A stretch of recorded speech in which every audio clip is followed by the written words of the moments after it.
as the usual business, lero misana. Actually, this is my first airport picking kusawa munana. Ebisere bisinga Uncle Robert yabadde nga dropping abesawo munana kubanga badde nga bankubira ndi busy nga nkola because coordination, but it's a very hot day. Omusana gwaka mungi nnyo kugulu. Saa munana airport picking once again. Ndoze bera chifly Emirates yetuko ku munana, I think so munana 25.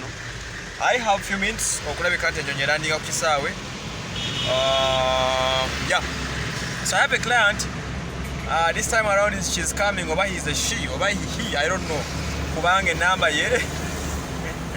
Client wengera okuchima tsemumanyi. Tambere zanga de chifanani.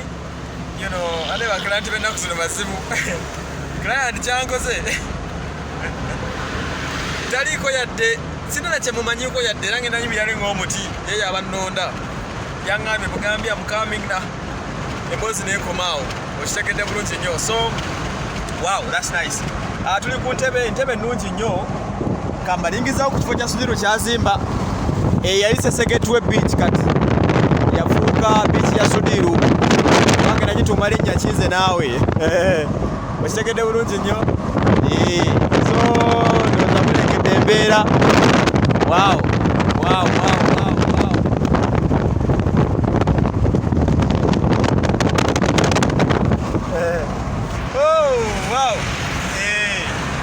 So mbera yeyo. Lero tusazeewo entebe tugirabeko misana tuku. Biwa misana gennyini. Ye client simumanyi. Ababujjono kale mama manyi. Naye waleero simanyi na gwe mpikinga. Ababulijja abamu mbeera mbamanyi naye walero gye simutegeera kosi ne adaka kwateke mwina kosi agala kulimba oba kitegedde bulungi nnyo naye nga we are heading the airport just few minutes enyenyeya kubetuuka. Travel with Emma as usual, you travel in style. Nabaga emotoka ebanene nnyo okay mbadde kyabagamba by the way ne breaking am katini so always book with us, we are always on time. Enyonyi landinga ku kisaawe era ng'entuuka okitegedde. Buli lunaku nabagamba tulina airport pick, buli lunaku buli kanaku tuba nazo. You book in time, sindikira jogera nange on my number ebeera ku screen 07 55 10 55 okitegedde. So you book nenesobola okuba nga nkupiikinga ne tulaba ate ekiddako buli kimu kibeera on time. Nabagamba no basikolerawo show kaba kalango just ate oba tokagala sikakuteekamu kupiikinga nga bwe yagadde ne nkutwala gy'ogenda business ebeera kupiikinga tebera yakukozesa show. Abankubira amasimu nga muŋŋamba offer. Me I don't give an offer by the way. Sigaba offer siri kubya offer mbw ate nono nze nkupiikinga ne nkudelivaringa gy'ogenda siri kubya offers nga abamwe munkubira Emma tuwe offer. No, me I don't give offers. Tutambulira ku standard rate just nkusalirako obusalizi ze bakutwalira abalala ne nkusalirako ko, but mine is not an offer. Bakama bange mbegayiridde okitegedde seya byange si bya offer. Bankukibye ku kisaawe kukutwala gy'ogenda sikukolako mboozi nakonyumya stola tuba tuze ku business ndala. So that is it. Kambaleko kukuba ebifaananyi by'ekisaawe just shining. It's a very shiny day. Abantu bangi ku airport oba kiki ekigenda mu maaso. Wow. Zamu abantu batambula misana okusinga ne tutuuse kalugendeko munda tulabeko ku mbeera airport mwefaanana ennaku zino mbadde nga mukola obuntu awo obutwe obunyisa airport efaana wete. So kali gituukeko subscribing. Yeah, my name is Osman as usual. Saa 7 anti olengera embeera sawa za saa 8 sina 7 sinifakiza kazuzi n'omwenda. Tuli musawa za lanchi ezekyemisana. Mubale ku subscribing at Trust Media Uganda waswa Emma YouTube channel. Tuli ku airport tukwasaganyiza emirimu mpola nga bwe bimanyi. Traveling with Emma, you book with us, we give you a slot tukupicking in time. Ngawe nabagambye nti nabadde simanyi bwe nkimye.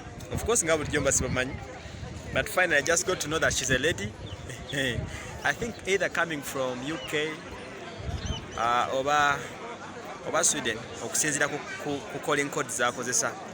Yeah, so kyentege olutuse nankubira kasimu awo mutima ne gunzika mbadde manye emotoka ngivuze enkalu naye that is how you do the game eh? Tomanya byoba okimye you know, so that is it. Naye nga mwebale kubeera naffe abatambula naffe mukola omulimu gw'amaanyi 07551056 oba otujoyininga 55 ku screen enamba ebeerako. Kale waliwo issue nyemenyaga just tuzikazingemu kati yabadde issue ya kisaawe tukuba chap ennaku nga 2 3 4 5 emabega wabadde ngawo emboozi zibadde ziyitingana ku airport nga mugamba airport yaffe egenze biki you know, ebadde emboozi y'amaanyi nnyo ku social media ne ku mawulire oluvannyuma lw'okuba nti eggwanga bali banja ssente eziri eyo mu bumbi nga 7 banka gye bayita Exim Bank of China yatuwola ssente ezo nga zakudabiriza kisaawe. Well and good, ssente bazimishandlinga ekyo ne Minister of Finance omukulu oyo Kasai gye yaki afaminga nti ssente zaffe bazimishandlinga era nga tuli likely okuluzinga ekisaawe. Naye byonna era bye mbadde mwogerako mubadde nga mukola obuntu obuledited ekigambo ndaba welcome to Entebbe kiri ekikadde kyennyini kyekiriwo tewaliwo kagambo kapya. So ebya airport okutwalibwa abachina kale weebiri teswa byegaana ne wankubadde eggulo Ssaabawolereza wa gavumenti Keke Kiriwa Kiwanuka yatugambye nti tekigenda kutwalibwa but tetukiinaako nnyo command because batubanja ssente nnyingi nnyo. Yatunyonyodde awo simanyanga tulina grace period ya myaka 7 okusasula blabla n'ebisigalidde ssente zakuteekebwa mu account eri mu Stanbic Bank. Mboozi yabadde mpaavu nga tetugitegeera bulungi kale singa bakitwala nga ssente zakola omulimu naye baazirya ezisinga bungi baazirya ne bazimbisaako entono kati bali mutukooya bukooya okitegedde bulungi nnyo. Kyanditwaliddwa nno nga omulimu gwakolebwa naye n'omulimu tetwagutegeera bulungi ssente zaaliibwa kwegana ne bitusobera ne tubeerawo nga tulinga bafala. But what I've seen, the airport is fully operating. Ekigambo kiri ekikadde kyekiki ekiriwo ekya welcome to Entebbe biri ebya China biki tebiriwo ne bwankubadde bali mu kuyayananga gavumenti. Kati n'obuuza abastrikinga deals za gavumenti bazistrikinga batya? Lwaki omuntu agenda okuwola ssente akuwa amateeka agasinga kuggwe nanyini nsi n'otuuka n'okuserandira ng'ekisaawe n'otuuka n'okumuteramu obuwaire obulaga nti yayina upper hand. Kati tuli awo you know, but ekisaawe kiri as usual busy. Of course nga mulaka video yako abantu bakola saa 7 ennyonyi zitambula ndabyeko Emirates Airways gyenziza okukimako client nga bitu bitambula. Things are moving on well as usual. Let's pray hard nti basobola okulwanyisa ekintu kino ne bamakinga sure nti ekisaawe kyaffe bakitaakiriza nga bw'omanyise only airport we having bageza kuzimba kiri ekyomumafuta tetumanyi oba kinagwa ddi naye you know, kiri very far away Hoima Kampala kino eky'Entebbe kiri kumpi n'ekibuga okitegeera. So katusabe abakulu abatutwala ekisaawe kyaffe bakiteekeko ekitiibwa bakinunule ezo emboozi eziyitingana zitunyiiza okitegeera bulungi nnyo. Naye nga the airport is fully operating tewa nnyo bizibu birala okujjako makubiriza mwe abajja emitwalo 11 olina okuba nakyo as usual 11 babakebera. Naye kyansobera kukebera kiri kimu nti results bazikusindikira ku WhatsApp simanyanga ku email.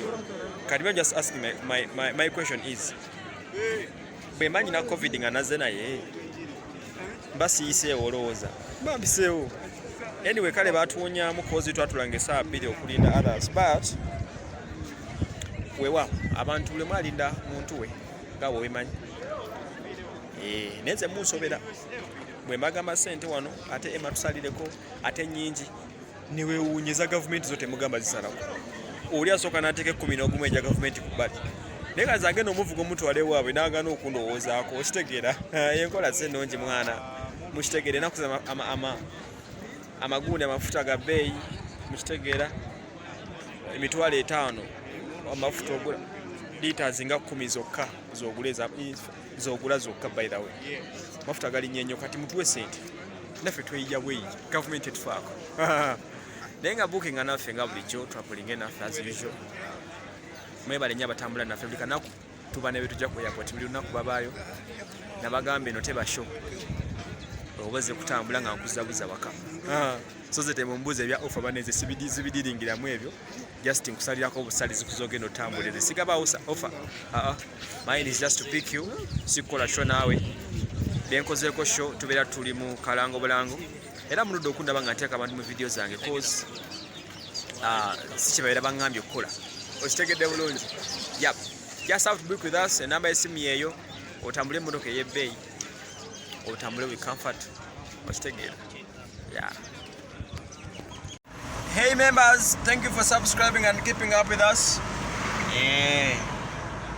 Client waffe tumaze okumugjayo. We are always on time as usual.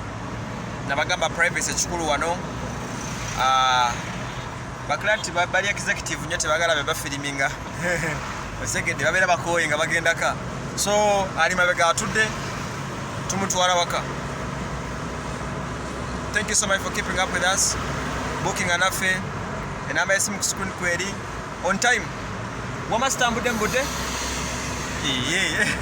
Always on time. Nabagamba mono katambulira mu ya bbeeyi nene buli kimu okifunanga oba okyetaaze. Keep subscribing. My name is Wase Manuel. Emboozi ekisaawe mugirabye. Babadde bagamba ekisaawe ntukibalazeeko ko ne mulaba airport yaffe enkadde wabweru n'ebibeera byonna musobodde okuba nga mubiraba. Okitegedde bulungi nnyo. Abadde baclaiminga nti ekisaawe kigenda n'abadde bateekako obuntu bwa China International Airport. Ebiriko biribadde bya social media ne bwangu bali nabagambye nti ekisaawe kiri on risk still batubanja ba Exim Bank, but that is it. Tugenze. Tomorrow we have Nakaseke pick up. The other day we have Babagenda Boyogerera, Babagenda Gayaza. Every day keep having. So bunga mbude no sindikira message no ticket copy yeso kubanga tukwatagana bobo ina family ejagala okupikinga no ngamba tukwatagana nayo. Bale ennaku zino amafuta gali nnyo ebbeeyi, transport ali high, sente nyingi zetusasula emisoso bingi. Bwe bamuwa Museveni ezammwe ezize eza covid ezo zimunneewuunyisa muzibwayo nga temukayanye transport ne mukayanira naffe mutuwe sente kale mbere bulungi.